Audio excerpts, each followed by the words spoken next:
Today we explore Taylor series a bit further. The process we've seen for getting Taylor series is cumbersome and tedious. So today we're going to explore some alternatives. We can substitute into an existing Taylor series.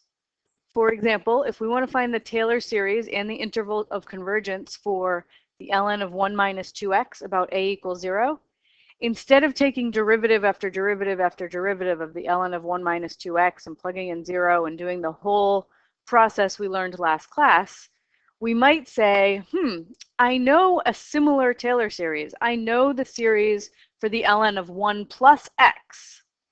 And what I want is the ln of 1 minus 2x. So I'm going to substitute, instead of x here, I'm going to put a negative 2x.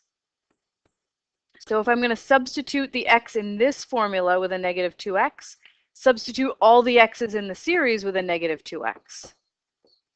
1 plus negative 2x. So I'm just replacing the x with a negative 2x. So I'm going to replace all my x's with negative 2x's. So I get negative 2x minus negative 2x squared over 2 plus negative 2x cubed over 3 minus negative 2x to the 4th over 4 plus blah, blah, blah.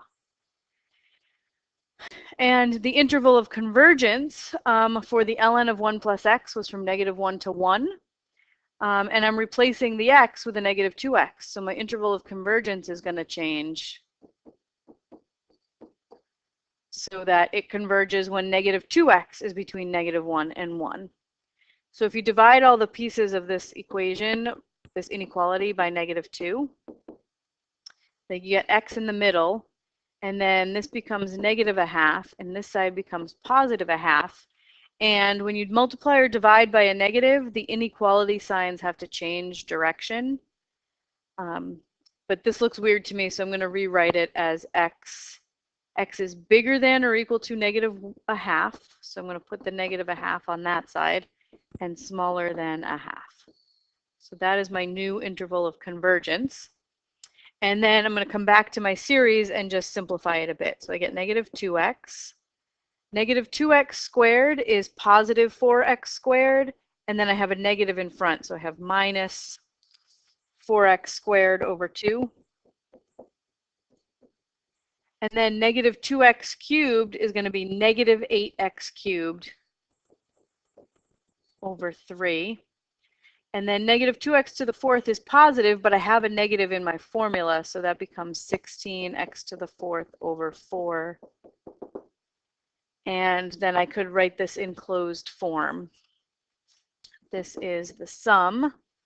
All of my terms are negative. This is 2, 4, 8, 16. Those are all powers of 2. So I could say it is negative 2 to the n times x to the n over n. I'm going to start n at 1.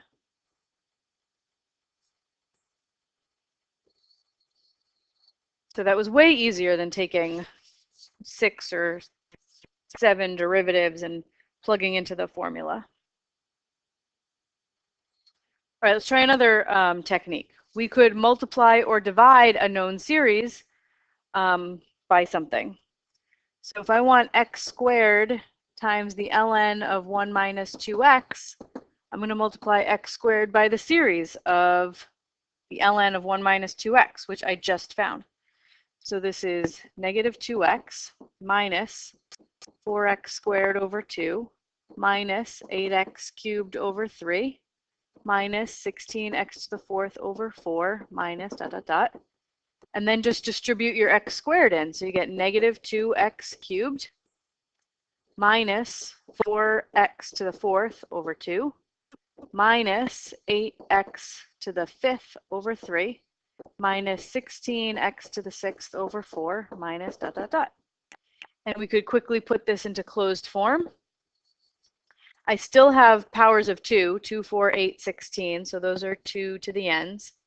They're all negative.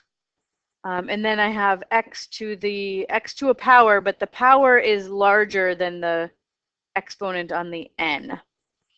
So the exponent on the 2. The exponent on the 2, like that's a 1, And then 4 is 2 squared, and 8 is 2 cubed. So these are 2 larger, n plus 2 over n. N equals 1 to infinity.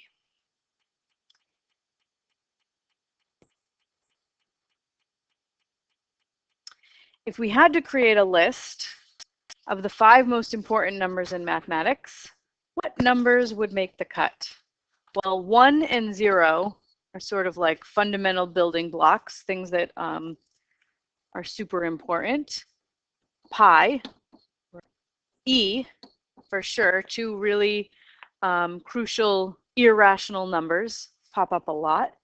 And maybe the invention of imaginary numbers, the i's. 5 really important numbers. All right, let's see if we can relate them. I'm going to create a formula for e to the I theta. It will lead us to one of the most awesomest equations in all of mathematics. First, you need to know a couple of common Taylor series. So I have listed e to the x, cosine x, and sine x here. And then just to remind you how powers of I work. I squared is -1 because the definition of I is the square root of -1. If you square both sides, you get I squared is -1. And then I cubed, that's I squared times I. So that's -1 times I, or -I. I to the 4th, that's I squared squared, which is -1 squared, which is 1. And I to the 5th is I to the 4th times I, which is 1 times I, which is I. So I've got the powers of I that I need here. So I want to come up with a formula for e to the I theta. So I'm going to plug I theta into my e to the x formula, replacing the x with I theta. So I'm going to do that in the entire series. So I have 1 plus I theta over 1 factorial plus I theta squared over 2 factorial plus I theta cubed over 3 factorial plus I theta to the 4th over 4 factorial plus I theta to the 5th over 5 factorial plus I theta to the 6th over 6 factorial. And I think that'll be enough terms for us to see a pattern emerge. Okay, so I'm just going to simplify my exponents, all my I thetas to the powers. So I have 1 plus I theta over 1 factorial plus, this is going to be I squared theta squared, and I squared is -1. So this just turns to a minus theta squared over 2 factorial. And then I cubed, we said I cubed is -I.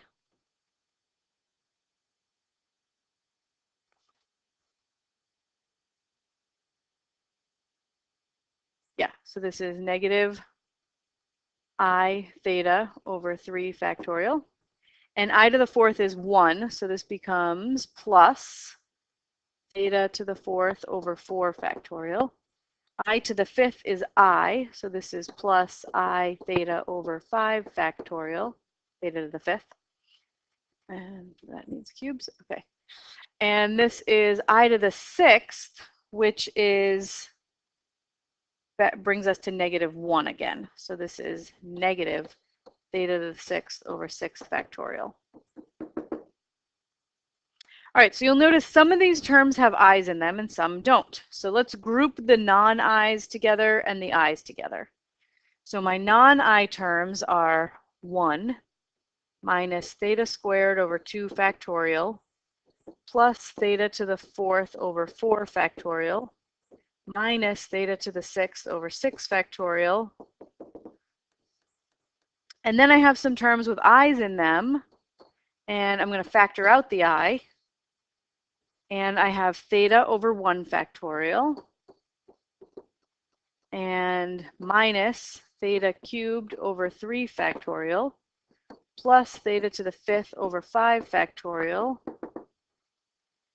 And you might recognize these. This is the Taylor series expansion for cosine theta. And this is the Taylor series expansion for sine theta. So I have a formula, e to the I theta is cosine theta plus I sine theta.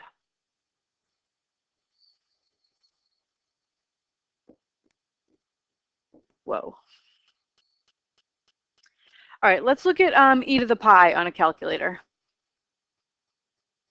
All right, I've got a calculator pulled up. I want e to the pi. So e to the pi. So that's an irrational number. It's 2.718, blah, blah, blah, blah, blah. It goes on forever. To the 3.14, blah, blah, blah, blah, blah. It goes on forever. So I imagine that this answer is not going to be pretty, right? Ugly number to an ugly number. Yeah, it's not pretty. So e to the pi is approximately 23.1407. And then that decimal goes on and on forever, probably. So e to the I pi, though, e to the I pi, I've got an ugly irrational number to an ugly irrational number times an imaginary number. You would think that this would come out really ugly, but I'm going to use my e to the I theta formula. E to the I pi is going to be cosine pi plus I sine pi. The cosine of pi is -1. The sine of pi is 0. So this is -1. Woo! That's incredible. That is incredible. E to a really ugly exponent and the imaginary number I times the irrational number pi. Do the irrational number to that power and you get -1. This nice, clean answer. So this relates these 5 fundamental numbers in math that we talked about. If you add 1 to both sides of this equation, you get e to the I pi plus 1 equals 0.